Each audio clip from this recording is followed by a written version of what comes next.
تصور کیجئے تھل کا وسیع صحرا، وہ خاموشی اور پھر ایک آواز جو گونجتی ہے، سیدھا دل میں اترتی ہے۔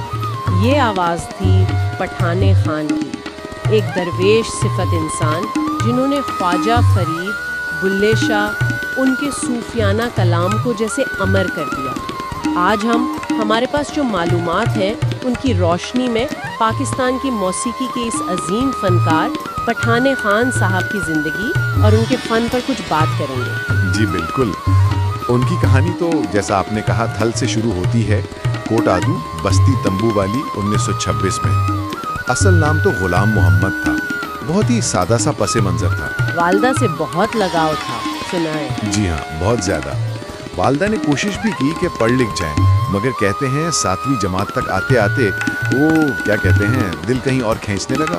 موسیقی، غور و فکر، تعلیم پھر پیچھے رہ گئی۔ اچھا، اور وہ نام بدلنے والی بات، وہ بھی تو ایک دلچسپ قصہ ہے۔ ہاں، وہ تو ایک بڑی عجیب کہانی ہے۔ بچپن میں بیمار ہوئے، بہت کافی شدید۔ والدہ انہیں ایک سید گھرانے لے گئیں تو وہاں کسی نے کہا جی یہ نام غلام محمد یہ بھاری ہے بچے پر۔ اسی وقت کوئی چھوٹی بچی تھی وہاں، اس نے انہیں دیکھ کر کہا ارے یہ تو پٹھان لگتا ہے۔ بس وہیں سے نام پٹھان خان پڑ گیا، اور والدہ تو یہ مانتی تھی کہ بس اسی نام کی وجہ سے ان کی جان بچی ہے۔ کیا بات ہے! پھر موسیقی سیکھی، باقاعدہ استاد تھے بابا میر خان، وہ کہتے تھے جو کچھ سیکھا انہی سے سیکھا۔ شروع میں مشکلات بھی دیکھی، والدہ نانبائی کا کام کرتی تھی، ان کے لیے لکڑیاں وغیرہ کھٹی کرتے تھے۔ یعنی غربت، بیماری، ان سب سے لڑ کر وہ آواز بنی جس نے پھر لاکھوں دلوں کو چھو لیا۔ خاص طور پر آپ نے ذکر کیا خواجہ فرید اور بلے شاہ سے ان کی عقیدت کمال کی تھی۔ کہا جاتا ہے کہ انہوں نے کافی گائیکی کو بالکل ایک الگ انداز دیا۔ یہ کیسے تھا؟ مطلب خواجہ فرید کی کافی پیلو پکیانی وے تو اوروں نے بھی گائی ہے۔ تین بخش داڑھی صاحب نے اسے کلاسیکی انداز میں پیش کیا، لیکن پٹھان خان نے جب اسے گایا تو وہ ان کی آواز کا سوز، وہ ٹھہراؤ، ہر لفظ میں جو ایک روحانی کیفیت تھی، وہ کافی کو صرف گانا نہیں رہنے دیتی تھی، وہ ایک تجربہ بن جاتی تھی۔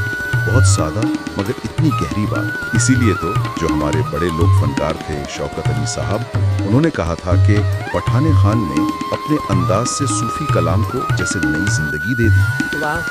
اور یہ آواز، یہ انداز صرف عوام تک نہیں رہا، بڑے ایوانوں تک بھی پہنچا۔ وہ 1976 والا واقعہ تو بہت مشہور ہے نا؟ جی بالکل۔ ذوالفقار علی بھٹو صاحب اس وقت وزیر اعظم تھے، انہوں نے اسلام آباد بلوایا، ایک نجی محفل تھی۔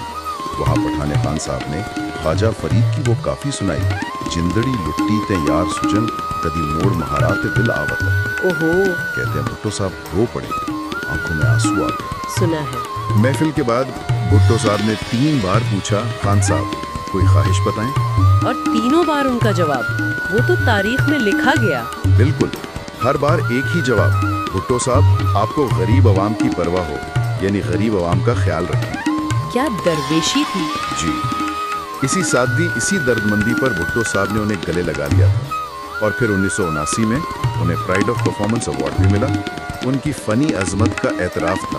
بے شک، اور ان کی گائی ہوئی کافیاں، گیت آج تک لوگ گنگناتے ہیں۔ میرا عشق وے تو، کیا حال سناواں دلدا، گھوم چرکھڑیاں، یہ تو بس چند نام ہیں۔ واقعی صوفیانہ کلام کو جس طرح انہوں نے ہر خاص و عام تک پہنچایا وہ کمال تھا۔ افسوس کہ پھر طویل بیماری کے بعد 9 مارچ 2000 کو وہ اپنے شہر کوٹ ادو میں ہی انتقال کر گئے۔ جی، لیکن پٹھان خان صرف ایک گلوکار نہیں تھے، وہ ایک مکمل کیا کہ رویہ تھے، ایک سوچ کا نام تھے۔ ان کی موسیقی آج بھی ویسے ہی دل پر اثر کرتی ہے۔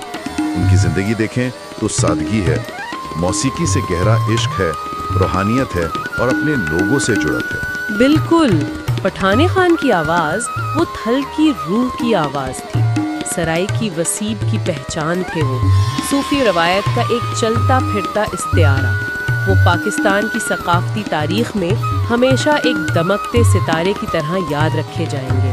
ان کی آواز کی گونج کبھی ختم نہیں ہوگی۔ اور جاتے جاتے ایک خیال شاید سننے والوں کے بھی چھوڑ جائیں کہ پٹھان خان کی موسیقی میں جو گہری روحانیت ہے، جو صوفیانہ کلام سے جڑی ہے، آج کی اس تیز رفتار مادی دنیا میں اس کی کیا اہمیت ہے؟ کیا آج بھی ہمیں اس میں کوئی سکون، کوئی رہنمائی مل سکتی ہے؟